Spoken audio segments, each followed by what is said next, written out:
Come on, let's be having you. Where are you? Get in there, everyone. How's it going, everyone? Sorry about that. That's probably a bit loud. Sorry to any headphone listeners out there. What's going on, everyone? Come on. It's the Flying Pig here on Flying Pig United with another little video for you. Today, with the latest updates, the latest goings-on surrounding Tyrell, Malacia, Frankie de Jong, and other players too. We're going to get into all the latest transfer news this afternoon. Thank you everyone who's in the live chat. Tad Bakes, Pogo, Bell, Fire Up, Kieran, Woody, Jimmy Jones, Stephen Carr, Francois Cock, Mets Gaming, Ahmad, Mr. Miyagi, Nikolai Lindquist, John Anderson, Mr. JG, Pogo, Kate Cadet, Nas, El Costas, Haroli, John Anderson, Akil, Old Dirty Benjo, Kingslayer, Doji, Josh Lee, Sleepster, Josh Dunn, Sonny Igbins, The Hoff, and everyone else as well. Thank you very much for getting in the stream today. Do us a favour at the start of this show and smash that thumbs up button. Give it a big old like. Help out boost up the old show on the YouTube there. And also share it around on social media if you want as well. That would be much appreciated. And subscribe, of course, guys. If you're new to this show, you just stumbled on this channel or you're on catch up later, get down below and comment and get yourself subscribed.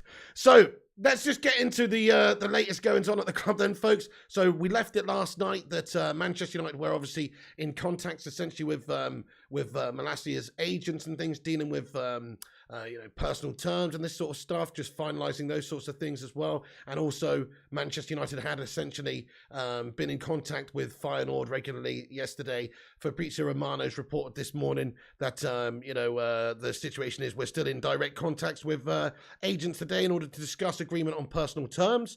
Feelings are positive on Man United's side to get the deal done soon. Come on, get in there. So look, it's not done yet, obviously. But it does seem, and also we've got reports to say that this guy has said yes, to Manchester United. So L'Equipe in France reported yesterday, anyway, last night, that he had said yes to Manchester United. And so now it's just a case of getting all these personal terms and finalizations in place. And then he will be a Manchester United player. Come on, which is just one small piece of the puzzle, to help us get to where we want to be, have that extra quality, have that squad depth. It's a bit of a Dutch connection, a bit of a Dutch contingent that Erik ten Hag is building, of course, at Manchester United. And I'm all for it, to be fair. There's some great Dutch players. If we can get towards playing a sort of total Dutch football style, it would just be absolutely brilliant for United. I really hope Ten Hag's trying to bring about an attacking way of playing. And I'm sure, like a lot of you guys, I've just been watching non-stop videos of Tyrell Malacia in the last 24 hours, and he definitely looks like an absolute beast, and 22 years of age could be the next Patrice Evra for us in the future. Look, we're not asking for too much too soon. It's early doors. He's got to get used to the Premier League, adapt. He may well be playing second fiddle to Luke Shaw for a while, but high hopes for the guy, and he's a bargain signing at the price. So he's only 22, guys, Dutch international. What's there really to complain about here? To be a fantastic piece of business, in all fairness. So it's whichever way you look at it, it's a brilliant signing for Manchester United. Hopefully be pushed over the line very, very soon. And we've actually got updates as well that suggest that Lyon have now pulled, essentially, they don't want to get into any sort of a bidding war or anything with Manchester United, and they're doubting their interest in this guy now. It does seem like, well, okay, we know they have an offer on the table. Essentially, he'd verbally agreed to join them and had verbally agreed to the terms, but as it turns out, Manchester United looking to hijack the deal there, my son. Get in there and steal him out from under them. Pal Marius, mate, thank you for the super chat, bro. He says, big up pig in the chat. Hijacking ready-made deals so the selling clubs can't extort us. Actually, smart transfer moves from United for once. I like your style there, Pal Marius. Yeah, it does look like we're doing that in a couple of different places, so we'll get into that in a moment. Pal Marius, you legend. Thank you so much for the super chat. Let's get a sue in the chat for this guy.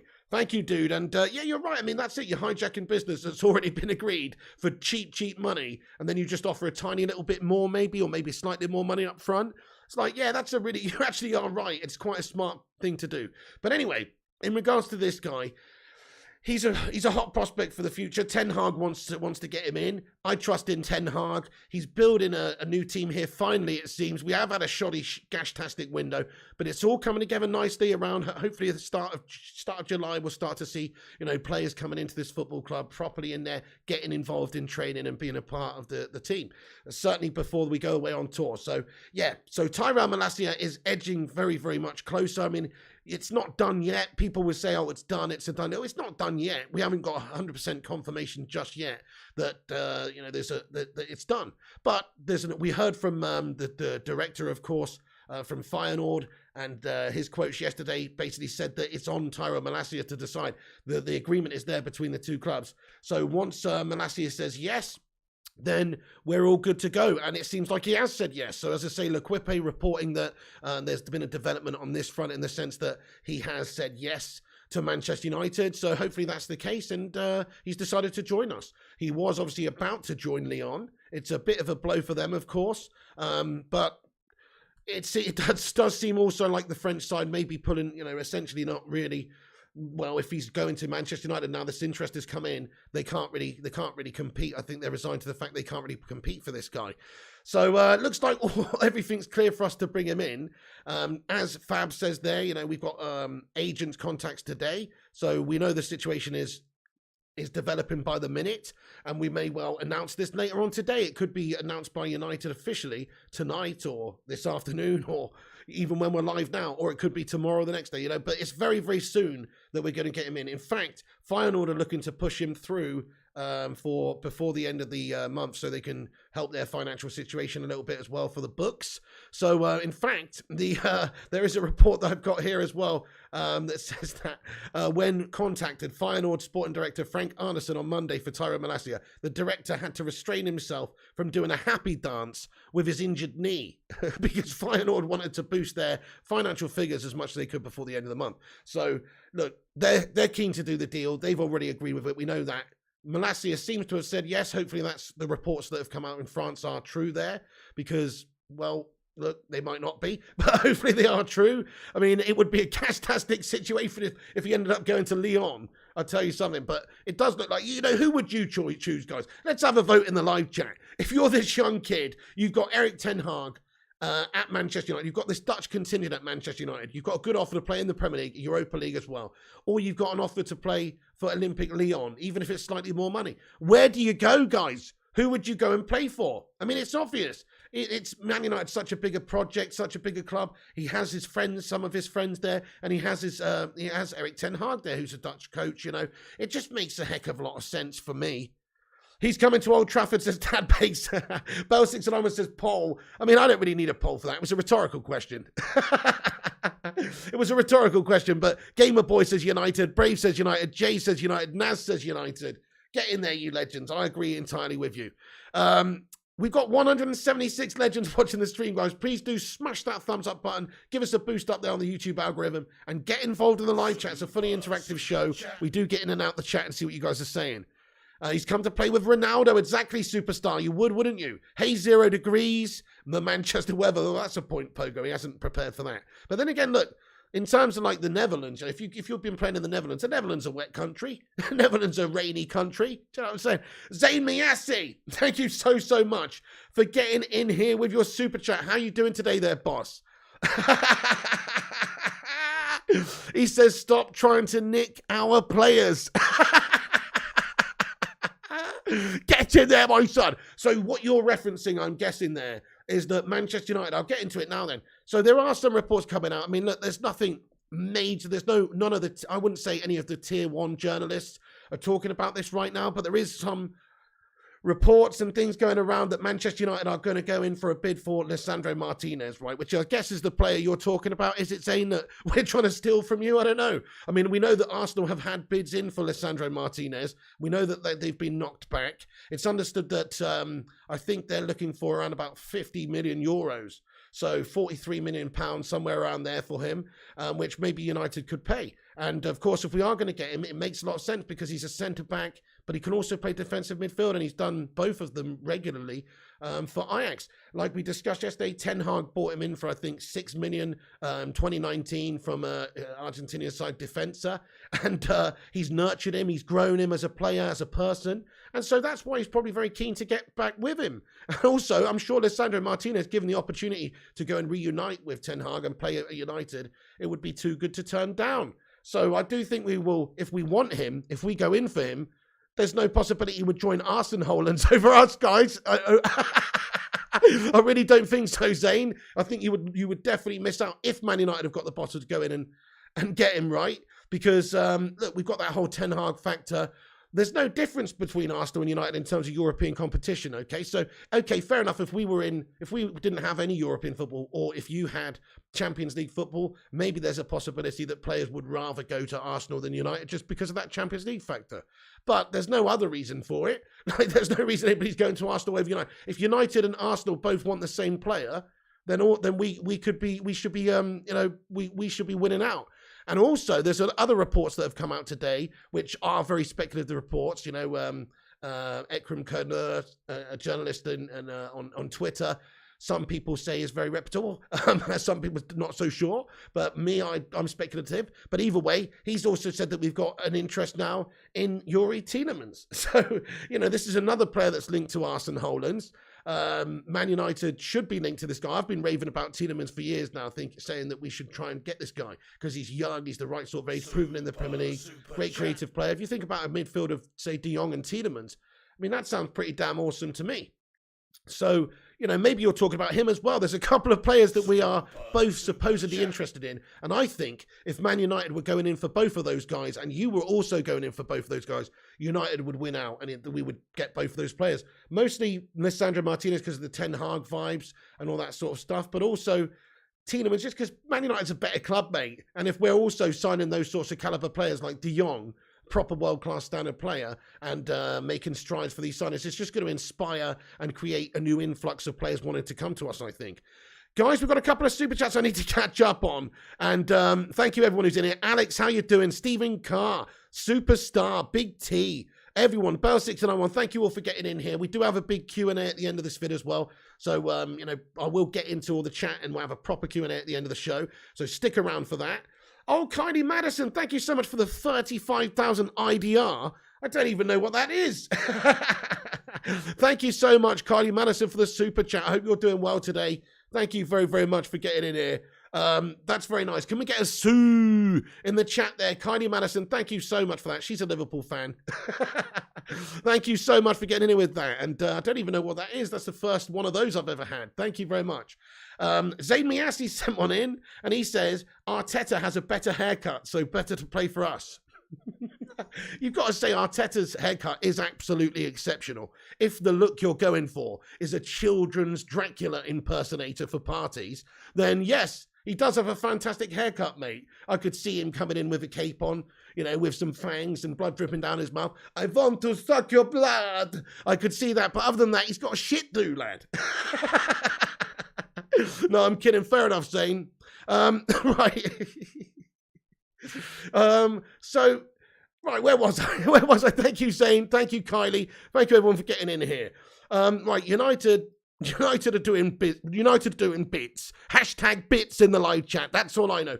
They're doing bits. So let me ask the live chat again. We've asked this a few times throughout this transfer window. I want to ask it again because it's an interesting indicator of how confident the fan base is in United's recruitment this summer, right? So the question I'm going to ask is, how many players do Man United sign this summer? So how many players do United sign this summer? A couple of days ago, people were saying 0, 1, 2. Let's find out. We asked this yesterday as well, and it was a little bit more improved. But now with this optimism, there's a report coming out that we could be going in for the likes of Martinez. We could be going in for the likes of Tielemans. We could be talking to Ajax about Anthony in a double swoop for Anthony and Martinez. We could be signing a whole host of players, maybe possibly 4 or 5, or even who knows. 4 says Bell691. We signed 5 says Abub. Chrissy J, thank you for your highlighted member comment, bro. He's been a member for 7 months, you legend. Get in there, my son. Let's get a hashtag 7 Sue in the chat for this guy. Thank you so much, Chrissy J, for being a channel member, Don. That's absolutely awesome of you. He says, keep crying, Zane. Arsenal a gash. Pig, you legend, mate. Thank you so much for supporting the show and being a channel member, Don, all this time, my friend. Mr. Chrissy J, everyone, thank you very much. So everyone is saying more or less 4 or 3 or 5. Mark Oliver says 3. Fire Up says 5. Nas says 5. Josh says 5. There's people feeling very optimistic. My personal opinion is we will sign 5 players this summer window. Now, because I can see De Jong being finalised very soon. In fact, we've got some reports to say that that's already agreed in principle, which I'll cover in a moment. But we've got, De Jong, we've got Malacia, potentially Ericsson. That's 3 right there. And that leaves us a good chunk of budget left. Those players are cheap. 2 of those players are cheap. And the other player is good value for what he is. That leaves quite a bit of budget left. So it does look like we'd at the very least go and maybe get Martinez. And you could possibly look at getting Anthony or somebody else as well. So it's looking very, very exciting. But have a look at this, guys. I mean, Manchester Evening News reporting this morning. So that United have agreed deals to sign Frankie de Jong and Tyrell Malacia, right? So agreed in principle. So this is what the article says anyway. It says United have agreed deals in principle to sign Frankie de Jong from Barca and Feyenoord left-back Tyrell Malacia. So it's expected to be finalised, the de Jong deal. Is expected to be finalised very, very soon. It's reported at around about 65 million euros plus add-ons. And it's understood that the initial fee will be paid in instalments. So if this is the case, this is a bit of a revelation and just amazing business by Manchester United if it is the case. If Manchester United have been able to get this deal agreed with by paying 65 million over, say, a few seasons, I mean, wow. I mean, that is... I personally don't... I'm speculative if this is actually the case, but and I wonder how much of that percentage is of that first amount is actually the case for, you know, an initial amount. But this is the report. So an initial 65 million. But Samuel Luckhurst is saying that it's going to be over several years in installments. So imagine if Man United were able to get that sort of business done for this guy. I mean, it represents a great bit of business by us. It's good value player in the end because they paid a shitload of money for him. We're getting him for less. He is not really wanting to go away from them, but they're pushing him out the door for the cash. And it's just a really, it seems if we pushed it through for that price, whichever the terms are, even if we paid right, even if we paid, you know, even if we paid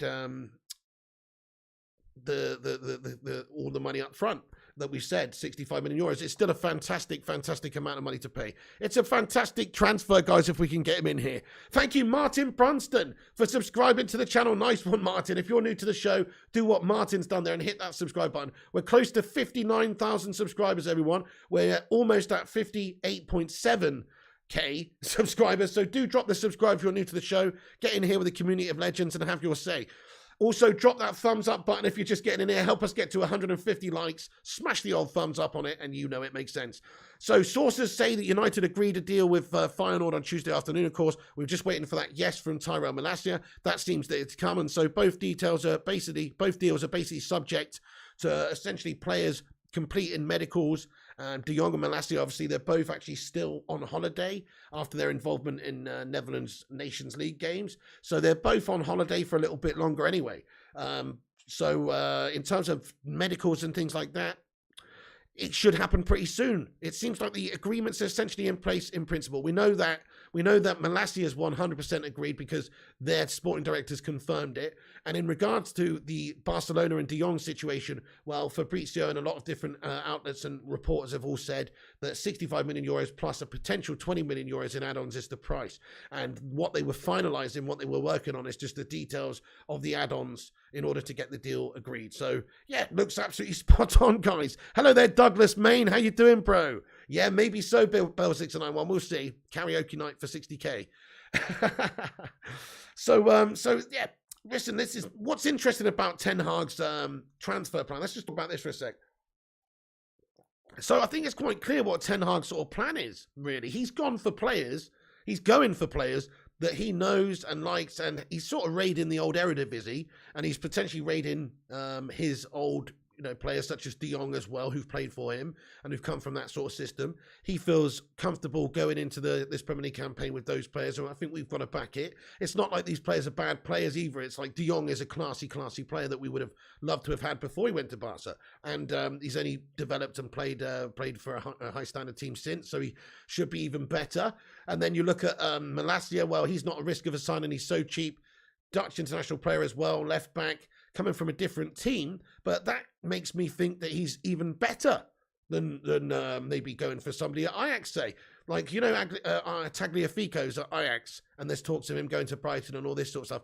Well, ask yourself a question. Why is it that Ten Hag's not gone for Tagliafico, or, you know, why is it that we're going for Tyrell Malacia from Feyenoord? It is because it's a cheap deal as well. I get that, and it represents good value. But also, he must rate him pretty highly for somebody who's played for a different team in the Eredivisie while he's coaching against them, in order to say, hey, I want to get that guy.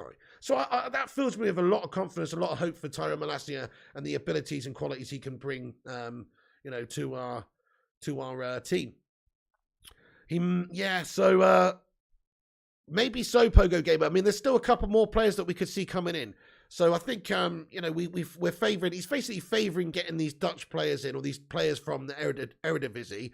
And obviously there's other players from the Eredivisie that he could be bringing in as well. Also ex-Ajax players like Martinez, and also, of course, Anthony. So, and even Timber's still linked, right?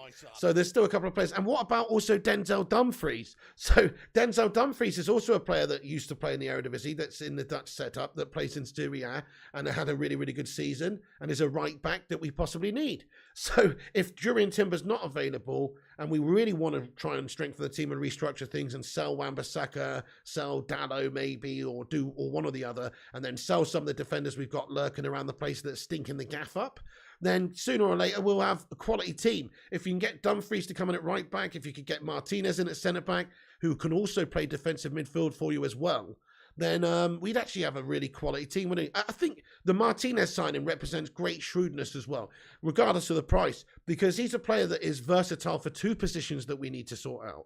That's invaluable. That could be invaluable for us. So let's say we need him to play defensive midfield.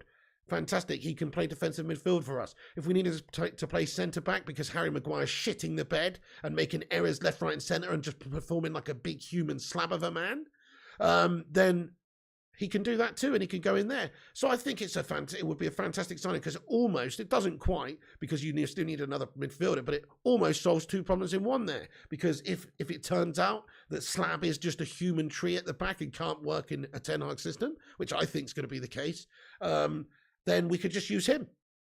Yeah, A-Bub agrees. Nice one. MotoGP Adam, what's going on there, bro? How you doing, man? I hope you're doing well. How's it going? The lack of Premier League experience a concern, though, says Kieran Mallion. I think it has to be. I think you've got to say that any players coming in from outside the Premier League, it's going to take a little bit of time to get used to it and adapt to it. It is a more physical league. It's a quicker league than most leagues. Certainly, the Eredivisie is a good standard league, but it's not quite as. I mean, it is physical. It's a good physical league. It's a quick league, but it's not. I wouldn't say it's the standard of the Premier League, right? So just there will be a little bit of a baptism and fire coming into Premier League. But De Jong's been playing a very high standard in the Champions League and stuff. He shouldn't have too many issues. He's experienced doing it on an international stage, European stage, and then I think there will be an adaptation period, but I don't think we have to worry about it. I mean, lots of players come in from abroad and do well. It's just also lots of players coming from abroad and don't do well. It's just you have to wait and see, sink or swim. We'll see how these guys do. And with a bit of coach and a bit of time, I'm sure these guys will be boss. Would I take Tielemans, says Nav786. Does David Moyes shit in the woods? Of course I would take Tielemans. Tielemans a classy player. He's not got too long left on his deal. He's made it clear to Leicester that he will be leaving them at some point in the future. I think it's in a year's time, isn't it? And if they are not prepared to lose him for naught, or maybe it's even 18 months or 2 years, it may be actually, but it's a year, I think. But either way, if they're not prepared to lose him for nothing, then they're going to have to sell him. And not for a huge amount of money either, because, well, he's not got that long left on his contract and he's one away. So they are not in a very strong position to negotiate there. United could sign him. United could go in for him. There are reports coming out that United are interested in Tielemans.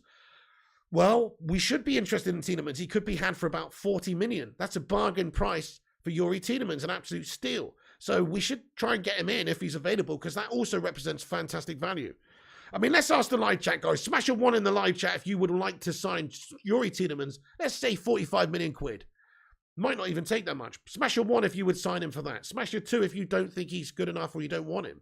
Let us know. But me personally, I think he's a great player. I think he would have that experience that we're looking for in the Premier League as well. Because it's one thing, like we just talked about, the experience to come in. You can take to it like a duck to water, but you can also take a bit of time to adapt. It takes a long time for players to adapt to the Premier League sometimes. And, so having that experience and knowing that they can do the job in the Premier League would be fantastic. Okay, so Mr. JG, Bell, MotoGP Adam, Nam Music, Lambretta, they all say yes. Mank Lion says yes. Dizzy says yes. Tad says yes. Johnny says yes. Daryl, Michael, and A-Bub all say no. Daryl thinks he's shite. You reckon? I think he's a classy individual, mate.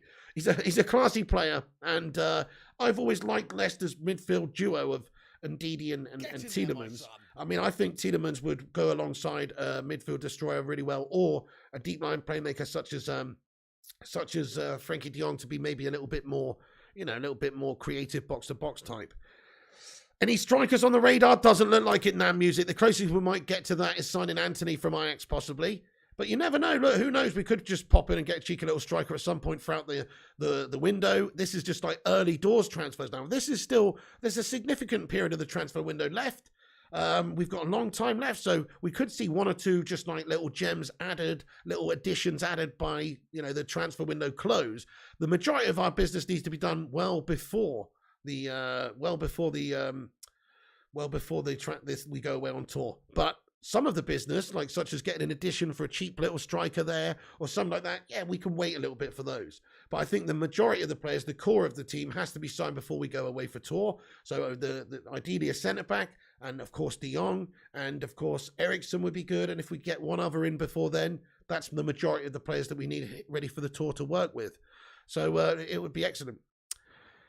He's a baller, Rafael Leao. Yeah, fair play to you, my son. Are we linked to him? I haven't seen anything, but Vexo Wase says, you think we're getting Martinez? I do actually, Vexo Wase. If we want him, I think so. I mean, there are reports that we are interested in him and that we're going in for him.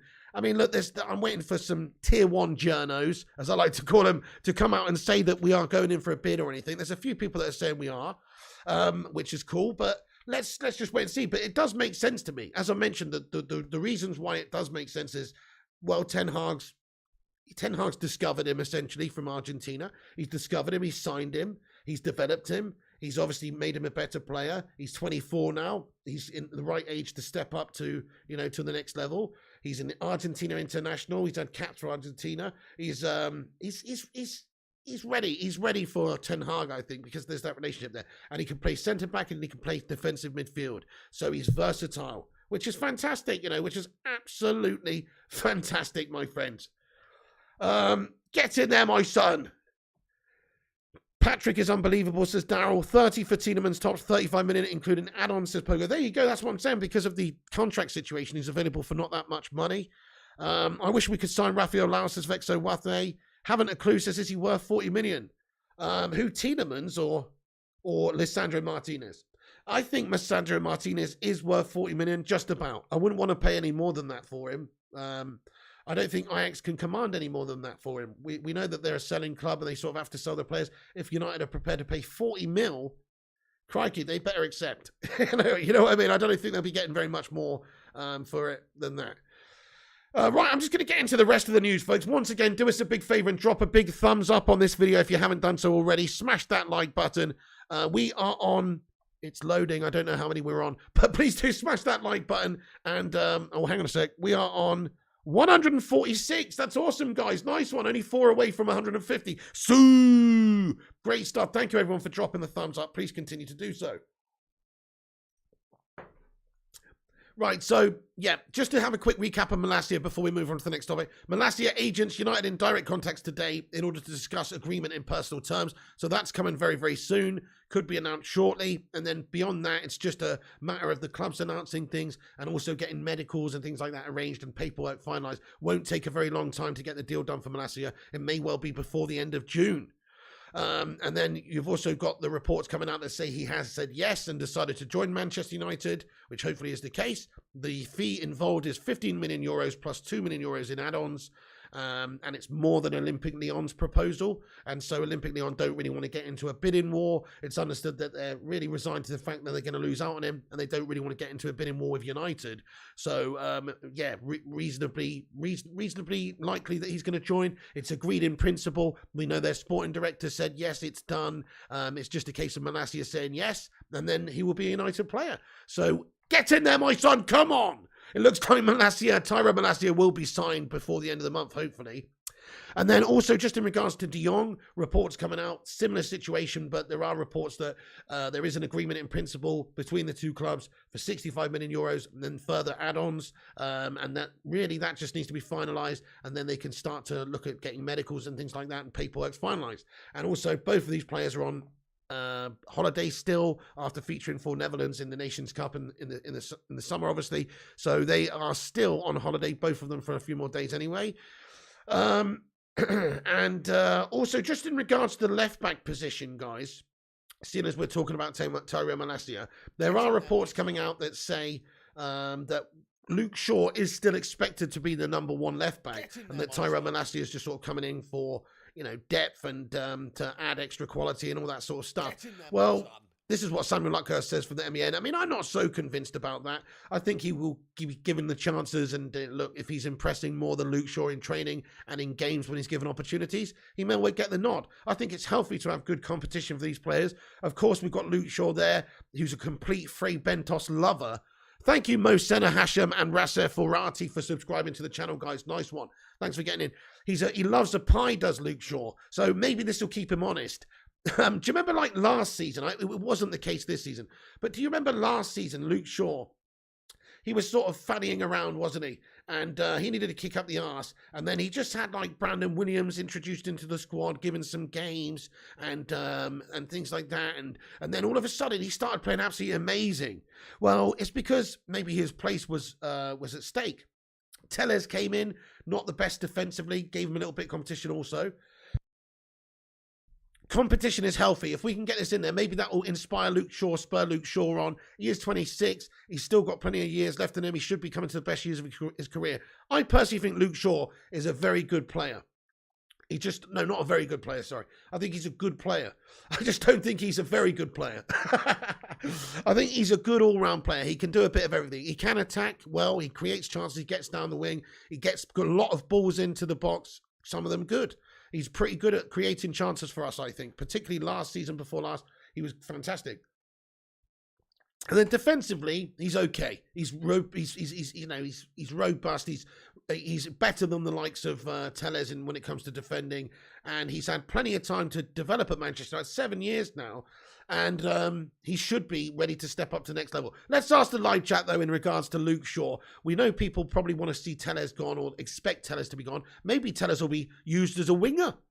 Just putting it out there right now. Maybe Tellez will just be advanced on the pitch. Hey, you're a winger now, backup winger. I'm just saying, putting it out there, seeing as we're a bit short in various areas. Anyway, we might well sell Tellez. But let's just ask the chat in regards to Luke Shaw. Keep or sell? What do you think, guys, in regards to Lucas Shaw? Keep or sell? Hey, STP Mitchell. Yeah, Fungsire, inconsistent is a good word to describe him. He was really good the season before last. Kate says, why would we need to kick up an arse to play for Man United? I don't understand it, Piggy. Yeah, okay, fair enough, but I don't mean necessarily, it's like some people get a little bit too comfortable. It's not necessarily a kick up the arse. I mean, they get a little bit too resigned to the fact that they're going to start, and you need that fire underneath them. Like, think about David De Gea is another fine example. Remember that season David De Gea was shit a couple of years ago? I do. What happened there? What happened there? We brought Dean Henderson in. All of a sudden, oh crap. All of a sudden, I've got a bit too comfortable here. Even though I'm a great player, I've got a bit too comfortable. Shit.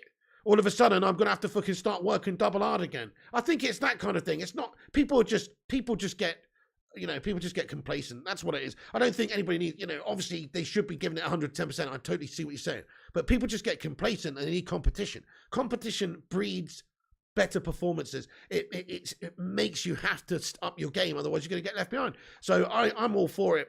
Keep short all day, says Big T and Tad Bakes. Hey, Griffo Chaz, what's going on, mate? How you been, sir? He says, we need to stop selling this window.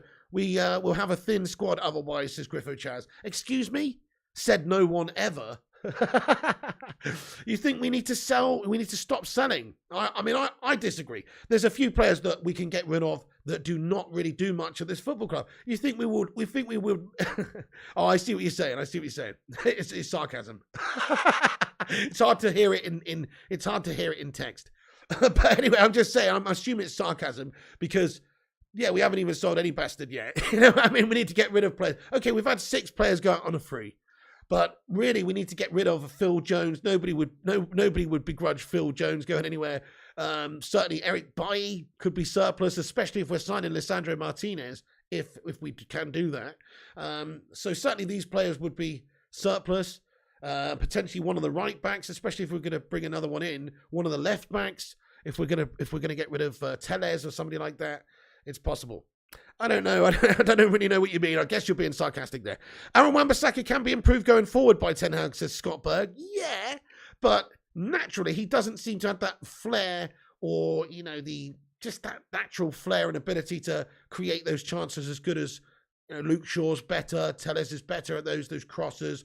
He's just not got that natural flair or ability. So yes, you can coach him and develop him and get him better at that. His defending is amazing. There's no way two ways about it. His defending is better than most of the fullbacks, all of the fullbacks there at the club. But his going forward is the worst. So you've got to accept that he's got his strengths, he's got his weaknesses. Maybe he can develop. He's still quite young, Aaron Wan-Bissaka. I expect Wan-Bissaka to be a much better player in a few seasons' time than now. But have we got the time to wait for that sort of player to develop his attacking game? I don't know. I think we need to let Ten Hag do what he wants. We need to let Ten Hag shape the squad how he sees fit. And if he thinks that Wan-Bissaka is not the type of player that's going to do the business for us, then I suggest we would sack him off, dudes. Big Bear, what's going on? Says Dumfries was probably the best attacking right back in the Euros. Regarding goals, he was number one. Yeah, Big Bear, there you go. Denzel Dumfries, another player that's linked to United. If we could sell Wan-Bissaka and maybe replace him with another good one, I think we'd all feel okay about it. So, does Ghana get a good chance, do you think, says Nam Music? I think he might be kept and he might be given some chances. I don't think he's going to play that often. But I think he might be kept around the club and used in a sporadic sort of a manner, just give us some games. Or maybe he'll be loaned out again. I'm not too sure. But I think he's a quality player. Griffo Chaz, mate. Thank you so much for getting in here, Griffo, again. He says we lost Pogba, Mata, Matic, Cavani, Lingard and Henderson. We haven't replaced a single one yet. We have a suspended wing and we have a Thursday. Yeah, but we're going to sign all these new players soon and that's going to replace them. So we can definitely sell players. So you're actually being serious when you said you had a thin squad. Okay, well, I mean, I couldn't disagree more. I think we've got to get rid of a few more players because there's a few players like in certain areas there where we've got a lot of players needlessly. Think about the centre-back area. Lindelof, Maguire, Varane, Twanzebe. You've got Mengi. You've got Jones. Also Bailly. That's too many. That's too many. You don't need that many. You don't need many centre-backs. Plus we're signing a new one, hopefully. Hopefully is the word. But plus we'll be signing a new one. So I don't really see, there's definitely 3 or 4 players we can sell anyway.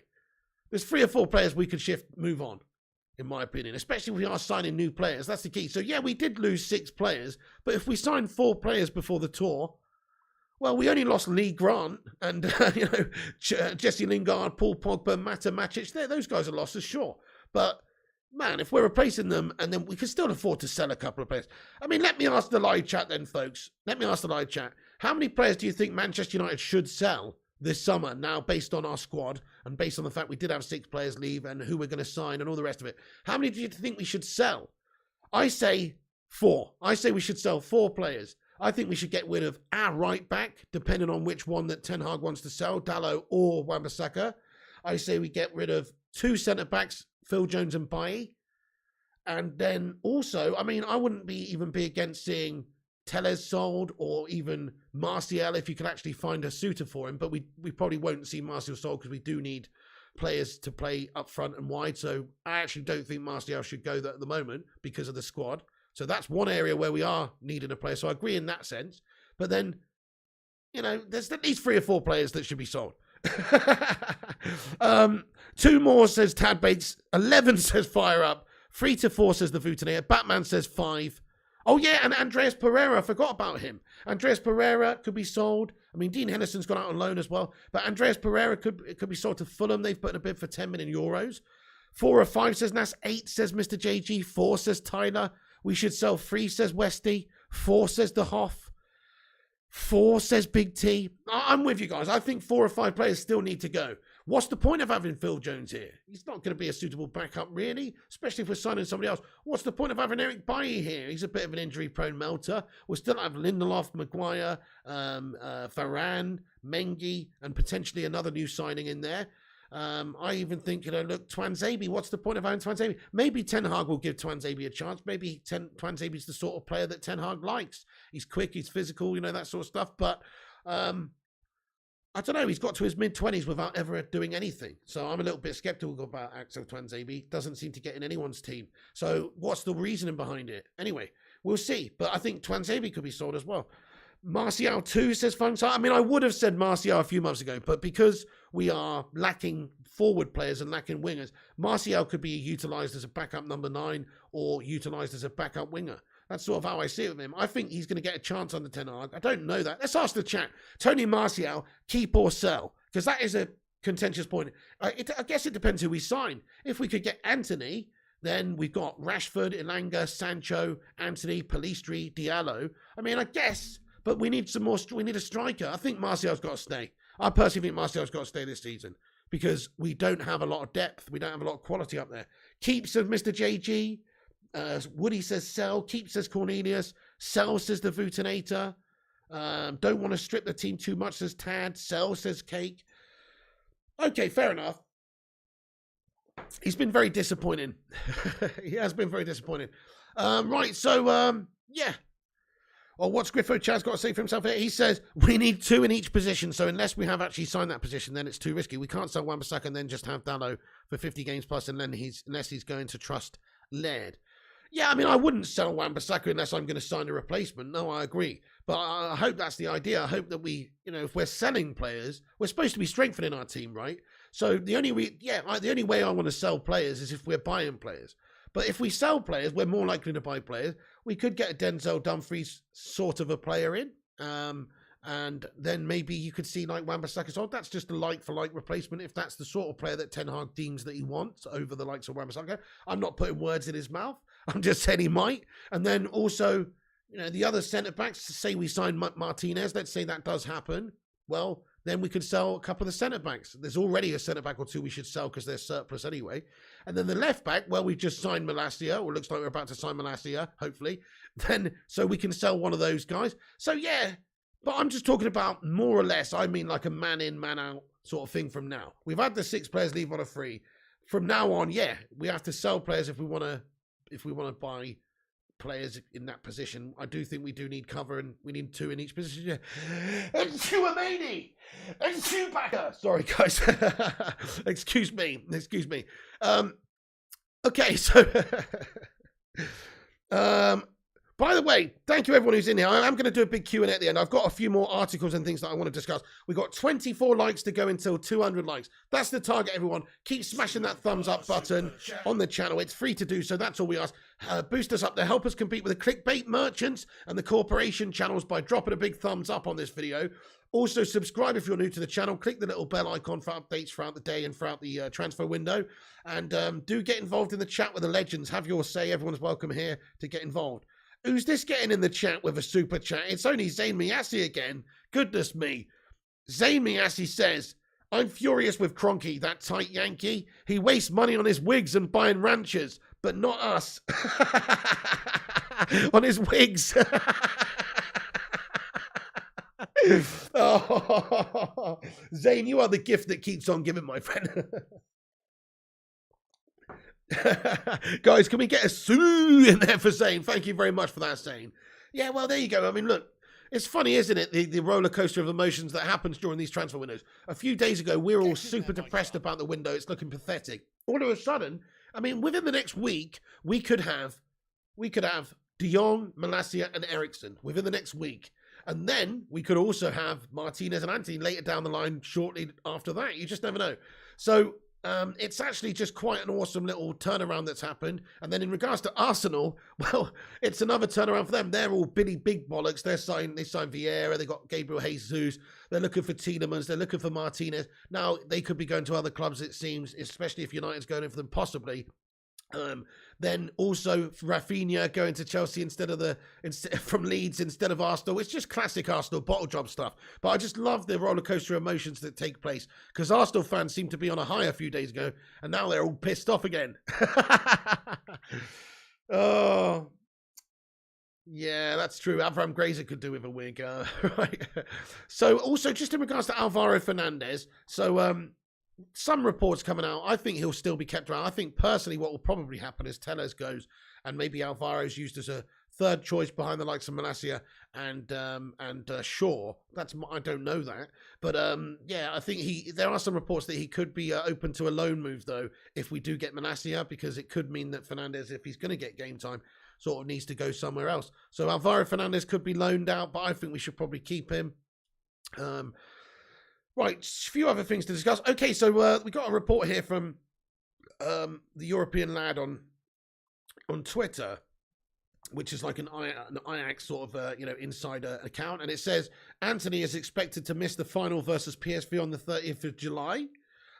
He will use the entire preseason to become fully fit for the start of the new season with Ajax. All right, okay.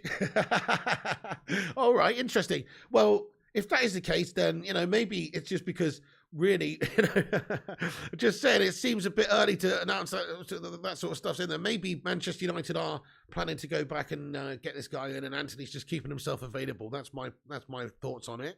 Also, we got some information here, as I said earlier on, about in regards to sort of raiding the Dutch league. Ten Hag's got a plan to go and strengthen this Manchester United side with players he knows and players that have done well in Dutch football in general. And it says here, Erik Ten Hag favours reinforcements affiliated with Ajax or Dutch football, and Man United have not vetoed any of his suggested targets.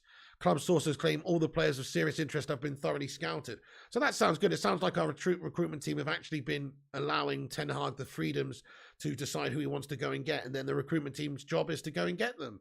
That's fantastic. If that's the case, which it's looking like at the moment, because these all seem like Ten Hag signings, don't they? They might have to tick a box for United's board and United's recruitment team, which is commercially, but also wages and money wise. Of course, they've got to tick a few boxes, but essentially they're allowing Ten Hag who he wants, which is exactly what we need, guys. We need Ten Hag to be given the freedoms to sign who he wants, and so therefore he's not had any players vetoed. Apparently, that's the reports from Simon Lucas anyway, that he's not been said, hey, he's not been told, hey, you can't get this guy.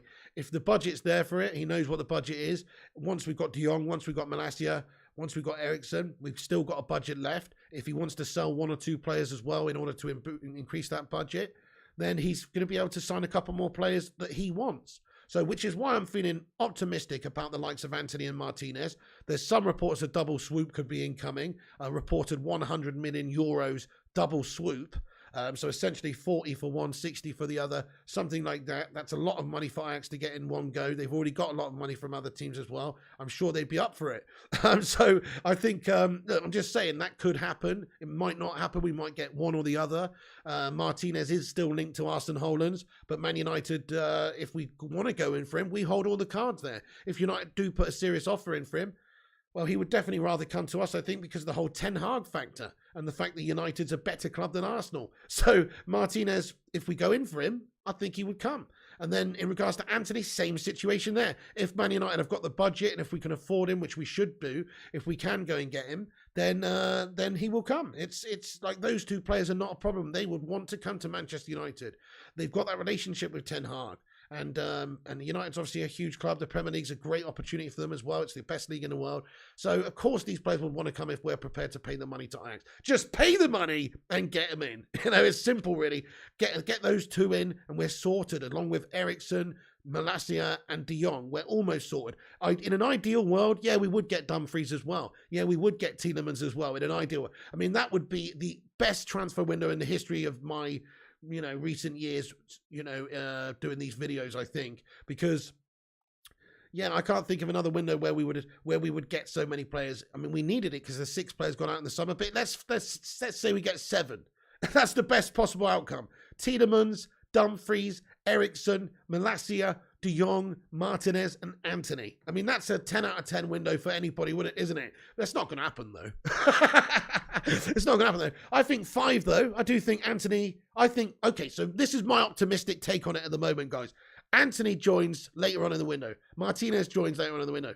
We get Eriksson on a free transfer. We sign Malacia for 15 million. We sign De Jong for 65 million euros up front and further down the line. There's talks and there's reports also that maybe we've structured the initial amount of money over several seasons.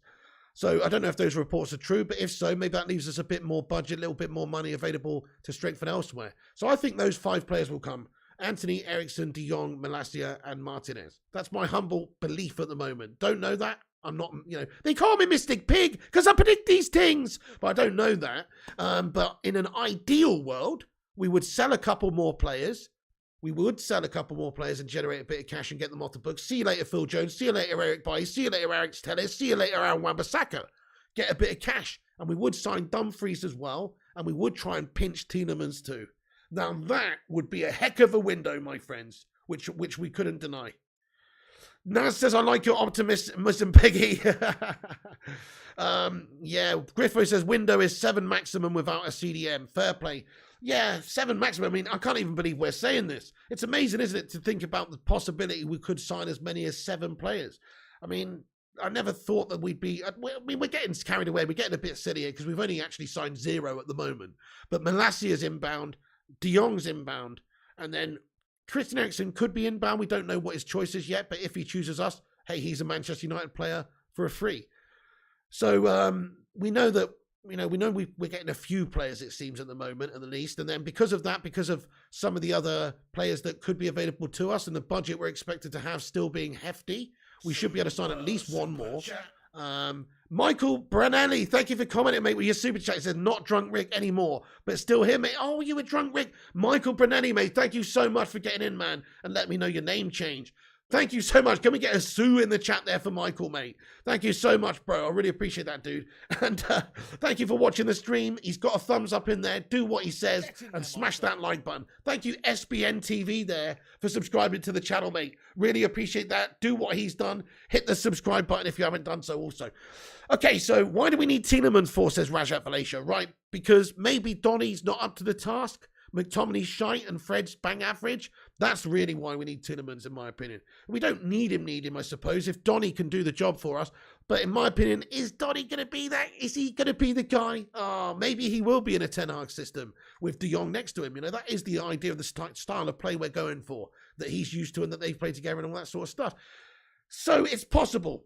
But I still am not 100% convinced by Donny van der Beek. I'm really not. We'll find out this season, though. We'll find out this season, and maybe he will. Maybe he will be. One thing's for sure is he needs chances, and I really like his style on the ball. I mean, I've compared him to Paul Scholes before.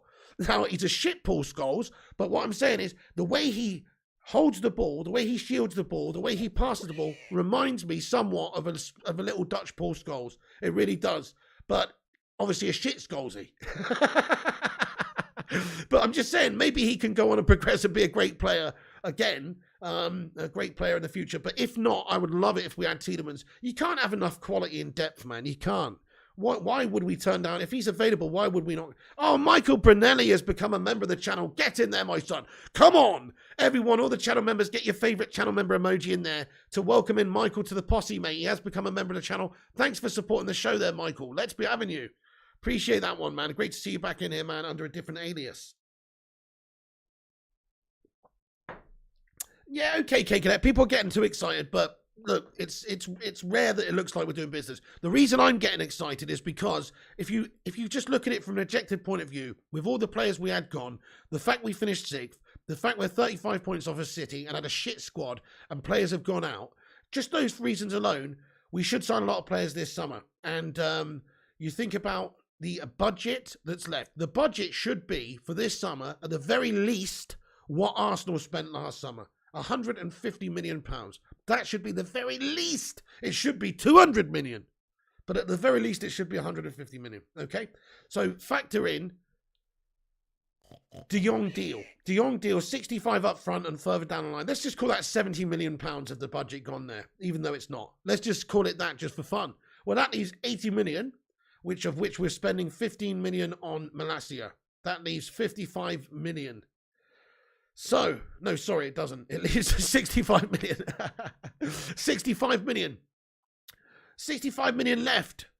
After Eriksen's a free transfer. We're saving 10 million a year just on Paul Pogba's wages not being at this football club anymore. And all those other players that went off the books, Cavani, Mata, Matic, big money, Lingard, big money. All that money being saved that we can allocate to new wages. So there's no issues with the wage structure. There's no issues with not being able to pay wages to a lot of these players. That leaves 65 million. 65 million to do what with? 65 million to get what? A defender and a winger sorted then, aren't you? At the very least. So, that's what I think. Yeah, Palmeiras says, damn pig, 200 plus subs in like 1 to 2 days. The algorithms are really kicking in. Yeah, thank you everyone who's getting involved with these streams today and yesterday and all the days. We have got a lot of legends who watch these streams now and are tuning in regularly. And we are getting new subscribers regularly as well. So thank you for joining. Thank you for pointing that out, mate. And we have gone up 200 subs in the last couple of days or something. So if you're new to the show, thank you for joining and drop the like on it. Big T, get in there, you legend. Thank you for becoming a member of the channel as well. Sue, guys, we got a new member of the show again. Big T has become a member. Thank you, man. It's all going off. Here we go. We got a here we go situation. Big T has signed for the Bacon Brigade. Let's go. Mate, thank you very much, bud. Can we all get your favorite emoji in there to welcome in Big T to the posse? Sue, says Alex. Oh, yes, get in there, Bell 691. We've hit 58.7k, have we, my son? Come on. Thank you, everyone, for hitting the old subscribe button. That's awesome. We're on our way to 59,000 now. It's all going off. It's all going off, folks. Yes, we are. We have hit it, guys. We have smashed it. Come on. Thank you, everyone, for hitting the tab up. Right. Okay, sorry, guys. Let me get back into the news real quick. I've got a bit distracted here. We're going to have a Q&A at the end as well until about 3 p.m. So I'm on here for another 15 minutes or so. So do get your questions ready. So Alex Crook from TalkSport reporting that Man United are preparing a 40 mil bid for Ajax defender Lisandro Martinez. Do we care what TalkSport say? No, we don't. But there are reports coming out and rumors saying that we are going in for Lisandro Martinez soon. I hope that's the case. Also, different reports, different reporters are saying that too. Let me just have a look at these couple of new updates that have come in here throughout the live show. He also said that he also tweeted just 5 minutes ago and said that, or 20 minutes ago, saying, "I'm told that United are lining up a 40 mil bid, which eclipses rival offers. They have been tracking Arsenal's interest all the way. The player wants to play in the Premier League and his relationship with Ten Hag massively in United's favour." Can we just take a moment to just say this? Can we just realise how brilliant the recruitment is going at the moment in regards to not being bent over for transfers? Because think about this. What we've essentially done here is we've let Arsenal do a reasonable transfer negotiation for us. And then we're just going to swoop in with a little bit more money. And he's going to want to come to us because of Ten Hag and us being Man United. It's fucking genius, guys. You know what I mean? I'm not even being funny. We let Olympic Lyon negotiate a cheap deal with Malacia to the very point where they're about to accept it and it's about to go through. And then we go in and we say, hey, we'll just give you a couple of million euros more. 15 million, how's that? And they go, oh, yeah, bloody lovely. We'll have that. We'll have that, you know. And we've had the negotiations done for us. It's fucking genius, guys. It is actually pretty clever what United have managed to do with being able to get those deals done cheap. I mean, the De Jong situation's different there. We've had to take time and a long time over that one. But really, what we're doing is we're just stealing out other teams' deals from underneath them. So you know how people or other teams like to bend Manchester United over. They know we've got a lot of money. They know we're desperate in the window. They know we've got to sign players. So they go in with really ridiculously high offers. And so it's hard for us to really get cheap deals. Well, if we let other teams do it and they know that they're not going to get bent over the same as Manchester United, and then we just swoop in, how can they really turn around and say after they've agreed a deal more or less, or put the feelers out and said what they want? How can they really turn around and say, we don't want the deal, we don't know, sorry, we want more money? They can't. So it's actually pretty genius from Man United's recruitment team, I think. Naz says that's true, yeah. So the Lyon deal was negotiated all the way down to 15 mil by Lyon. And then we've just swooped in for a tiny little bit more, of which Feyenoord are not going to turn down more money. And then, of course, he's going to come to us. It is actually very shrewd. It's very shrewd. I don't often praise Man United's recruitment team, but it seems like that's what their plan has been the last couple of weeks. Is, yeah, okay, you can go in and you can do all these negotiations, and they can say, you're Man United, we want 60 mil for Martinez. Or you could just let them have a negotiation with Arsene Hollands and then swoop in for a couple of million more at the end, and he'll come to us because of the Ten Hag situation. We got a super chat here from Alec Williams. Mate, thank you, Alec Williams, for getting in, boss. He said Gerard Romero said he's got a bomb that he needs to verify first. Hope it's not De Jong being off. I'm a bit worried. Holy shit, the Bedved, Pavel Nedved, Alec Williams. Interesting. Well, that could be anything, to be fair. That could be anything. That could be like Barca are going to buy a player or something. You know what I'm saying? But yeah, fair enough to you, though. Thank you, Alec Williams, for getting in here. We'll keep a lookout for that, my friend. Thank you very much for the super chat. Let's get a Sue in there for the lad. Also, Mikey with your £2 super chat, lad. He says, we've all been hysterical as fans, and now United move. Come on, that's it. Now's the time for the push. Get him in before the tour. Get 4 players in before the tour would be ideal. 3 players is okay. And then if you're still getting a couple added whilst we're out on tour, that's okay. But really, we want to get the core of the team in early. I think really you want to get 4 players in. Martinez would be ideal to get in before the tour because we need to work on the centre-back positions. He could also play DM. Jong, obviously. Malacia, obviously. And also Eriksson. All of those players would be key to get in before the tour to allow Ten Hag to work and develop this style and this team and get them the understanding and just to bed them in. And then, ideally get them all of them in before. Thank you, Mikey, for your £2 super chat, you legend. I hope you're good today as well, boss. Keys Quackman says Frankie de Jong to Arsenal. My goodness, that's a good one. No, seriously, Arsenal must be pretty annoyed though, because there's a couple of players that we're being reported of having interest in again, such as Tielemans. Look, maybe not. In regards to Tielemans, I think that's very wishful thinking. The only way I think we could get Tielemans is if we maybe don't get Anthony or something like that, and I think we want Anthony. Maybe if we sold players as well towards the end of the window, you could possibly get Tielemans. But right now, I'm not banking on that at all. I'm banking on Malacia, Eriksson, or not, Eriksson and De Jong, and then we're looking at getting a couple of those players like Martinez. There's no stumbling blocks with the Martinez deal. As long as we pay the money and agree the deal with Ajax, he will come to us. And there's no stumbling blocks with the Anthony situation either. Same deal. And there's reports that we could do a double deal with Ajax, which they'd be interested in because there's a lot of money involved. Reports are it could be had for 100 million euros. That is a lot of money, but for those 2 quality players to appease Ajax, make them happy and get the players that we want, it's not that bad, guys. I think it'd be a good deal. It'd be a good deal. Just about. I wouldn't want to pay any more than that, but just about. It's a decent deal. 100 million euros for the players. Where's my water gone? Let's break out the Carabao. This is big boy shit. Yeezy Marakami, what's going on? He says, Pig, you were praising LVG like a month ago while the guy is salty. He was sacked from United and told Timber straight up if he wants playing time in the World Cup, he doesn't join United. Yeezy, are you just finding out this information now? This stuff came out like 2 weeks ago, but about LVG telling Timber that. Praising LVG? In what sense was I praising LVG? Do you mean when I said, let's get some love hearts in there because he's got cancer? Is that what you mean by praising him? I don't think I've ever praised him for his time or his football at Manchester United. Maybe his overall career. He's a fantastic coach. At United, he wasn't great. Hey, putting words in my mouth there, my son. I never said that. Hey, thank you, Aroli. Thank you so much for getting the like count in. He says we got 229 likes. That's brilliant. There's 350 legends watching. Guys, hit the subscribe button if it's your first time on the show. We'll give you all the updates throughout the day. Hopefully we'll have a Malacia done deal later on today. Hopefully there's some De Jong revelations that come out later also. We will be back on to do an evening show tonight around about 9 p.m-ish, 10 p.m, somewhere around about there. But if there is anything that breaks in between, we will jump on immediately and obviously give you the breaking news. But so reports are we're lining up a 40 mil bid for Martinez, but also some reports are that we could be going in for a double swoop to try and get Anthony as well. So it does look good, and there's players that could be sold to actually to actually get these players in order to fund them. But I still think even after De Jong, Eriksson, and also Malacia, we still should have a hefty 80 million budget left. If we've got ambition this summer to strengthen and try and do as best we can, and to catch up the likes of Shitty, who were 35 points ahead of us last season, and to actually try and get Champions League football, and give Ten Hag what he needs, and back him, we need to spend 150 million minimum. So there's 80 million already taken up with De Jong and Malacia, little bit for Christian Eriksen sign on fee and stuff. Wages are not an issue because we had 6 high paid players go out in the summer, so we've got free allocation in the wage structure, in the wage budget for these players already. No worries there.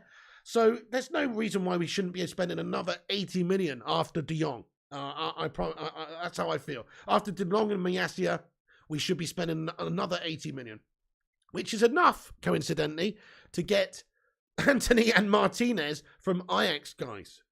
That is enough. Abani Aurora said, your face shape is like Zlatan. My name is Zlatan, and I am Lion, my friends. I'm greatest Swedish footballer in all of history. Henrik Larsson is my bitch. I'm Zlatan. I'm not like human. I'm Lion, my friend. Yeah, he's my brother. Anyway. Okay, so Thank you for subscribing there, Alan Gillespie and also Ty Lee. Really appreciate you. Thank you for hitting that subscribe button. New legends joining us. Welcome aboard the Bacon Express. Olf793, how's it going, sir? He says, when you selling Mr. Slabby Magoo to Scunthorpe for a tenner? Dude, well, I think they're going to try and negotiate it down to £7.50, but hey, hopefully soon. Now, in reality, Slabby Maguire is almost unsaleable. He's just like a turd that won't flush. I'm sorry to say. He's going to be Phil Jones Mark II at United. That's the reality. We've got to get used to it. I don't think he's going to feature much in a Ten Hag side long term because I think he'll shit the bed and let him down and he'll go, no, fuck that guy and get rid of him. Or drop him. I think he's going to strip the captaincy of him and give. That's why we're signing Martinez. Or why we're rumoured to be signing a new centre back at the very least at the moment is because Maguire's just not bloody up to it. And then Varane's injury prone also, so you do need somebody to come in and be able to do a good job. Now, his style doesn't lend itself to Manchester United under Ten Hag, I don't think. He would be good for a low block counter-attacking sit-back team. Sell him to one of those. But they won't. I don't think they'll pay a lot of money for Maguire at the moment. He's on big money. He is an England international. He is a starter for England. He is a good reputation player. All the rest of it, yada yada. We've talked about this ad nauseum, and I hate to talk about it because it's just pointless. Because he's not going anywhere, is he? He's not going anywhere, is he? He's on too much money. Nobody's queuing up to sign Slab. Maybe if we could. Maybe if we gave them away, pretty much. When I say give them away, I mean like 20 million, 25 million, 30 million tops. But United won't be seen, I don't think, to cut their losses on a player like Harry Maguire, who's a prime English player, who's the captain this season, They won't be seen to be making that much of a loss on the player, I don't think, even though that's probably what they should do. So unless we get a good offer from somebody for 40 or 50 million quid, I don't think we'll sell him. And who's going to pay that money for him? Who's going to pay that money for him when he's on big money and he's crap? I don't think anybody. Anyway, thank you for your comment about thank you very much for your comment there, sir. So also we mentioned, Manchester United are reportedly interested in Yuri Tielemans and potentially going to make an offer before the end of the window. Arsenal also very interested in him. So there's a couple of players we're trying to steal out from Arsenal potentially. I've got no faith in the Tielemans deal, but it's a wishful thinking. But hopefully, you never know. I've got no faith in that at all. Right, let's get into the live chat, everybody. Arsenal have upped their offer. Oh, hang on a sec. We've got another report that's come out here, guys. Oh, interesting. Guys, I've just got a bit of news to talk about here. Whoa. Arsenal, this is a report that's just come out. Arsenal have improved an offer for 14 million euros plus 5 million euros in bonuses for the defender, Lisandro Martinez, and they're waiting for an answer. Interesting. Okay, fair enough. That's quite interesting. So we've got a source here. I mean, I don't know much about this guy, to be honest. Cesar Luis Merlo. He's got a lot of followers. He works for TYC Sports in Spain. But anyway, there's a lot. I believe so. But anyway, there's a lot of outlets covering it based on using him as a source. Is the reason I'm talking about it. And it says that Arsenal have upped their offer. This has come out in the last few minutes for 40 million euros plus 5 million euros. So they've upped their offer for Lisandro Martinez, apparently. Interesting. That's quite interesting. Well, Manchester United, look, that's what I've just said. I think it's quite shrewd for Manchester United to allow these other clubs to negotiate the transfer fees for us. You know what I mean? Rather than us get bent over and going there for such a high price, now we're just letting Arsenal do the dirty work, and then we'll just match them or pay a tiny little bit more, and he'll come to us because he's not going to go to shitty Arsenal instead of Man United when Ten Hag's here, is he? Ten Hag's discovered this kid from the fucking slums of Argentina, mate, and brought him in and turned him into a fucking European footballing beast. You know what I'm saying? So this guy is he's not gonna go anywhere else. If Ten Hag's offer is on the table, he's going to come and join Ten Hag. Mate, thank you, Jason Onyatra, for subscribing to the channel. Lots of new subscribers getting in here today, folks. It's great to see you all climbing aboard the Bacon Express today.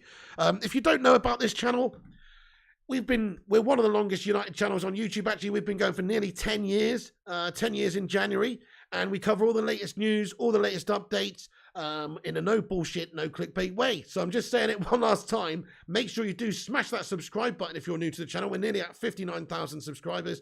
Help us get there. Also, if you want to get involved in the chat, then please do hit the subscribe and have your say. Everyone's welcome as long as you're not a Liverpool fan. I'm just joking. Even Scousers are allowed as long as you're respectful and not one of those proper scally ones. You know what I mean? Right, so there's the rundown, folks. Malacia's agents, Manchester United, in direct contact today, expecting that that's going to be a done deal anytime soon. Could be announced today, could be announced tomorrow, but anytime soon, medicals will be pending and these sorts of things. Essentially, there's an agreement in principle. The director has confirmed it from Feyenoord that United have agreed to deal. It's just down to Malacia, and he's going to say yes, baby. That's what and then there are reports that he has said yes, and now they're just finalising things. Fabrizio says there, the agents of Malacia and United are in direct contact in order to discuss agreement on personal terms as well, and also, Erik ten Hag made an internal effort himself, to make sure they've got the Tyrell Malacia deal. He's very much a fan of him, and he's interested in him, which is why we've gone and got him, why we've pinched him from Lyon. And essentially, our recruitment team has just let them do the deal for us, and then we've just swooped in and hijacked the deal. It's a fucking amazing bit of business by United. Proper hijackers, mate. This United recruitment team this summer, we're going to call them, I don't know what we're going to call them. We're going to call them fucking the hijackers because they're hijacking deals. And Lyon were considering maybe upping their offer for him because United offered a couple of €1 million more, but they don't want to get into a bidding war with Manchester United. So they're basically out of the situation, it seems. They're basically out of it. That's the reports from The Athletic anyway, is that Lyon have pulled out of the race to sign Malacia because they do not want to enter into a bidding war with United. And now that they know United are interested, well, there's not much they can do because United are a bigger club and he's going to go to us. Yeah, the Murtaugh job. Fair play to him so far, Stephen Carr. Let's hope we are still talking about the recruitment team in the same positive way come the end of the window. But right now, things are happening. Chris Koo says, hijack FC. Yeah. Let's have some love hearts for the Glazers, says Madhouse. How's about we get some fucking hashtag Glazers out and some green and gold emojis, actually, Madhouse? You know what I'm saying? Fuck the Glazers. This is just a bare minimum that they're doing to appease the fan base. This is all just PR guff, mate. You know what I'm saying? But anyway, okay, so, so just on him, reported that he's decided to join. Also, the MEN and various other outlets are reporting that the Frankie de Jong deal is essentially agreed in principle also because of the agreement for the fee between the two clubs being there. And now it's just a case of, getting things sorted out between the player and the club in terms of personal terms finalized and also medicals and all those sorts of things. But there's still no official confirmation that the deal has been reached. There are a lot of reports and a lot of people saying that it's agreed in principle because of an agreement for the initial amount of money that's being offered, but still things to work out in terms of add-ons. So, still waiting for that official confirmation from a Tier 1 journal that there's been a full-on agreement between the two clubs, but it's looking like there's an agreement in principle, which is different. Oh, nice. Dean Henderson has it having his medical at Nottingham Forest at the end of this week as well, ahead of a season-long loan. Thank you, Rush Marno, for sending the info through. Guys, we're nearly at 300 likes, actually, everyone. Thank you, everyone, for hitting that thumbs up button. You guys are awesome. Also, we just to cover the rest of the news before I get into the live chat. So Ten Hag's got a plan to raid Dutch football, essentially. Dutch players that either played for him or played in the Eredivisie and that he knows and has scouted and just seen firsthand for years. People like Malacia, people like Dumfries as well, who's not in he's in Serie A, but he's also supposedly on the list. And he's trying to essentially, bring about that vibe at United, this total Dutch football vibe. So I'm all for it, guys. I'm very happy with the idea and the style and the idea of the signings and what we're trying to go towards, because we are actually allowing Ten Hag freedoms to do what he wants to do. These are all Ten Hag style signings. This isn't like when Ole Gunnar signed not Donny van der Beek. Now, you can tell, people can disagree with me all they want. I personally believe that wasn't an Ole Gunnar signing. He's not gone, yes, I really want Donny. Because he never played the guy. He never was interested in the guy at all. He was more of a hindrance to Solskjaer, I think. So I think that was a signing from above his head. Edwin's called up and said, hey, we've got this guy available to sell, 34 million euros bargain. You've won him? And they've said, yeah, too good to turn down. Commercially, he ticks all the boxes. He's a good player. He's young, Dutch, all the rest of it. And they signed him. But I don't really think Ole wanted him. So I think that they were just playing puppet games there before. Now, with Ten Hag here, hopefully he's got those freedoms and assurances that, they're going to sign the players that he wants. And that's the plan. He wants players and they'll bring him in to try and form and shape that vision that he's got for the club. Nice. We've got another good source. Here confirming what we know here. Basically, Patrick Berger, Sport One journo. He's basically just said that in addition to Frankie de Jong, he's just tweeted this. In addition to Frankie de Jong, Manchester United want to sign Tyrell Malacia. There's an agreement in principle between MUFC and Feyenoord, guaranteed 15 million euros. Players are represented by the same agency, HCM Sports. Agents in talks with Man United in order to agree a deal on personal terms. I'll get that up on the screen. That's exactly what we've been saying. It's just been tweeted out now by Patrick Berger, but that's a good summary of the situation as it is, really. So let's have a look at this summary very quickly. I'll get it up on the screen. But yeah, Patrick Berger just giving us what have I done? Just giving us an update in regards to the overall situation with Malacia, just so you can figure it out. But it's just what we said. In addition to de Jong, Manchester United want to sign Malacia. There's an agreement in principle between United and Feyenoord. Guaranteed 15 million euros. Players are represented by agency HCM Sports. Agents in talks with Man United in order to agree personal terms. So, yeah, that's as we've discussed. These deals are done in principle, my friends. It's just a case of getting them finalised, getting the final few little clauses and bonuses and anything else sorted out. Of course, with Malacia, there's agents' fees. There's also the personal terms need to be sorted out. So these things will get done pretty soon. Sly Dog think de Jong signed ages ago. Well, it's not done yet, my friend. You know, it's not done yet. You've got to say you've got to wait till he's in. You know, you've got to wait till he's in, my friends. That's really what you've got to do. I don't believe anybody's a Manchester United player until they're there with the manager holding the shirt and they're signed. Things can go wrong. I mean, there's been incidences in the past where we thought we were signing a player only for them to turn around and go for somebody else because somebody's hijacked the deal, just like we are doing with Malacia. It does happen. It does happen. Think about I remember at one point it was looking likely that Pedro was gonna sign for us, but he didn't. He signed for Chelsea, but it was even reported on social media by various good outlets that he was going to United. Then all of a sudden, he's not. He's going to fucking Chelsea, mate. So it can happen. It can happen. I think that we have to be, we have to wait until he's there at the club. Let's just see what you guys are talking about in the live chat. Let's go and have a look and see what this bomb news is. See what you guys are talking about here, my friends. Okay, so Gerard Morero, I'm just on his page. Let's see what he said here. Somebody said he's dropped a bomb or something. What's his bomb? It's on his Twitch channel, is it? Oh, okay.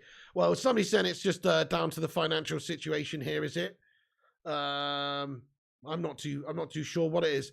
Mr. Miyagi says the bomb news from Romero is that he ain't leaving Barca yet because they owe him money and he isn't leaving without being paid. Oh, what a load of bollocks. What a load of fucking bollocks. You know what I mean?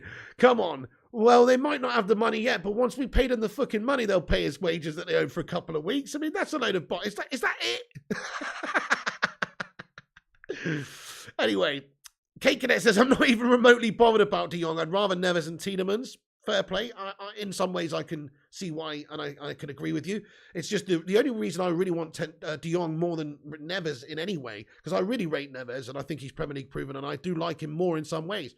But it's just that de Jong is a Ten Hag player, and he wants him, and Ten Hag wants him. So I want him more because Ten Hag wants him more. That's why, because it makes the style and the transition of how we want to play our football easier. If we've got players that have played that sort of style and system under Ten Hag before and know a little bit about it, that's going to help our transition and the time it takes for us to turn from being a gash team into a good team, He's always coming. Have no fear, says Sly Dog. Kez says, if de Jong refuses, the club should swallow itself, says Kez. No, man, he won't refuse. De Jong's not going to refuse to go. Man United have been working on this for a month now, 3 weeks, a month. He's not going to refuse. We already had that conversation, and we already know that we would have got that confirmation from de Jong and his team, essentially. Ten Hag's been on the blower, They've got the confirmation that if we pay the money, would he want to come if Barcelona push him out? Like, he doesn't want to leave Barca, that's true.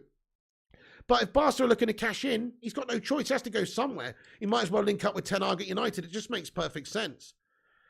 Oh, nice one, Griffo Chaz. We've got another. Here's an article. We're going to pin it to the top of the live chat. Griffo's done a piece on the latest on Christian Eriksen's situation as well. Thank you very much for getting that in there, boss. Do check out the website. Lucas says, Pig, you cannot say the word bomb on YouTube. You get demonetized, says Lucas. I don't give a toss, mate. Bomb, bomb, bomb. Kate Cadet says de Jong would rather be at Barca. He's only leaving because he's being forced out the financial reasons, says Kate Cadet.